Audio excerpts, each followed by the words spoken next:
Oil change on a 2005 F250 6.0 Powerstroke, and this is relevant to any 6.0 Powerstroke from 0307, and we're going to change this oil. To get this done are to get the plug off the pan, a 3/4 inch socket, and to get the oil filter off you're going to need a 1 7/16 socket. The only one I have is this one with this ginormous wrench, but it's really not tight. But this is the only wrench I had to fit that. You're going to want some paper towels. You're going to want the Ford filter. It is just downright stupid to put any other filter in it. Ford really makes the only filter that is the right size, has all the little pieces like this gasket, and that the paper doesn't come off of it. Before you buy it, make sure that it's got the O-ring in the box, because you need to change that.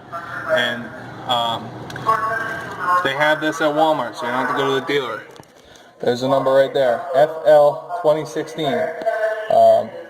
And this one says W on the end. Some of them, sometimes that letter changes. But anyway, I like to put Rotella T6540 in it because I run that all year round. I haven't had a problem in both my 6.0s. And it is synthetic oil. I don't put the Ford oil in for the Powerstroke diesels because it's not synthetic. And then you're going to need an oil pan big enough. This is a 16-quart oil pan. They also have them at Walmart. And what you're going to want to do when you buy this, there's just two little holes that's not fast enough. The first time I used this is overflowed, so I had to cut it out to let the oil get in there faster. But you also have to be careful doing that because you could lose your plug in there. I haven't done that, but it can happen. Another thing I want to point out, this cap, this is where the oil filter is.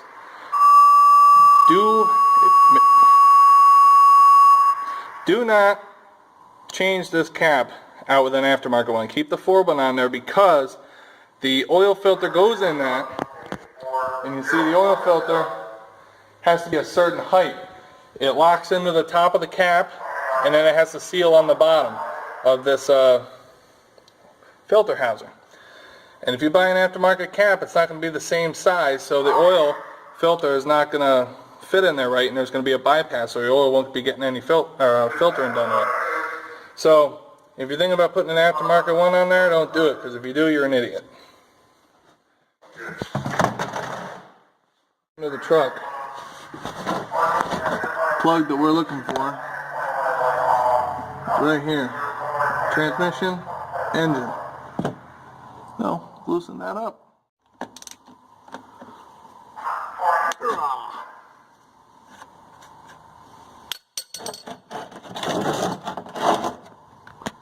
Remember what I said, do not drop this if you cut out your hole, because you will lose it. It's a good idea to run the truck and get it all warmed up before you do this, because then all the oil will come out like water. If you don't, especially if it's winter time, I don't think it'll all come out. Oil filter off, woo! Oh, I said it's right there. Now, if you don't got a socket for this and you don't feel like going out with, to get one, sometimes I can't find this and I just use a pipe wrench. And, half the time if I wear gloves with rubber grips on them, I can just get it off of my hands. And off it comes, and you'll hear the oil going down. I usually just let it sit there for a second like that. Once that's drained, which only takes a few seconds, carry it up like that so you don't get all over you like that. Anyway, bring it there. What you gotta do is just take the filter out, throw it away. Just pull on it, pops right off. Then, what you gotta do is you gotta get the O-ring off. And you can just use anything. Usually a flathead screwdriver I use, but I got a pen right here, which works. Just try not to damage that. Throw the O-ring away. There's some paper towels, and then you just want to clean it up. Once you do that, Here's your new O-ring here. Rip it apart and rip that apart.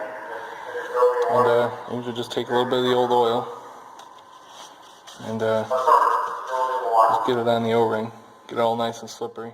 It's supposed to go in this ledge right here. And just put it on.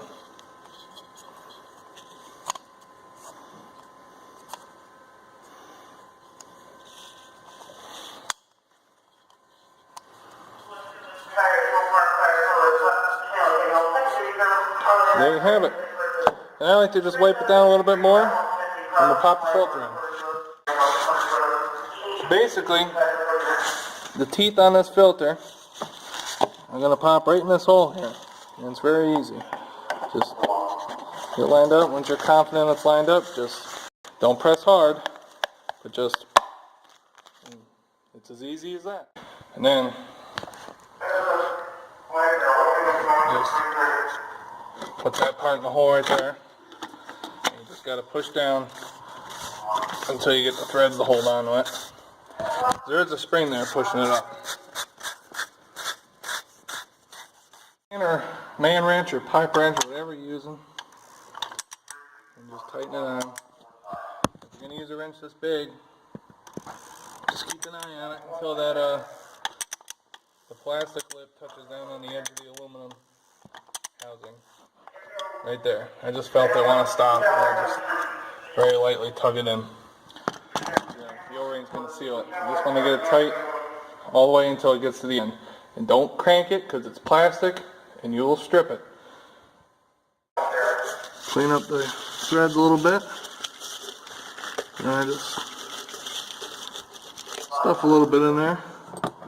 And then I got to wipe off the plug and wipe off this copper gasket. And every time you change your oil on a 6L, if you just bought one or whatever and you notice the oil drips from this plug just a little bit, 9 times out of 10 you just got to change this little copper thing.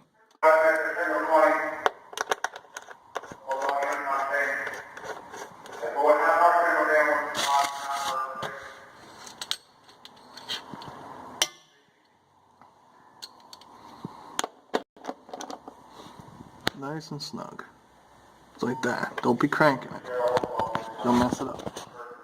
When I was filling this up, and you can probably do it, a lot of people show you to fill the oil through that. You don't have to do that. This, if you have one of them nice oil containers that is just a single quart, what you can do is just cut the bottom off of it, and basically when you put it on, it literally just pop right in there and sit there, and you can pour the oil in pretty fast.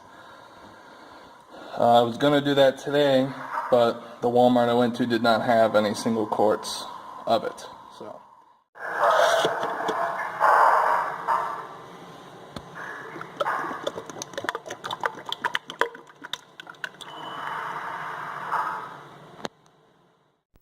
So it was really loud on this part, but basically what I'm explaining is that cranking the engine can help prime your oil system so that you have oil pressure right away when you first start the vehicle after the oil change.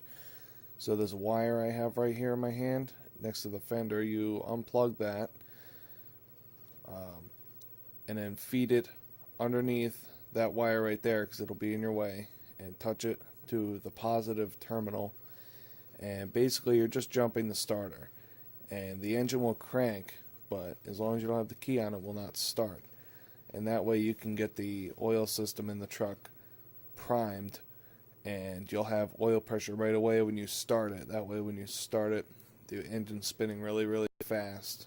You're not risking burning up any of the bearings inside of the engine. Pressure when I start it.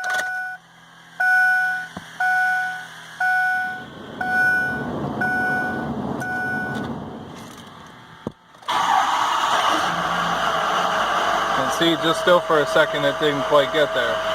But watch, I'll turn it on again, because it'll be right there.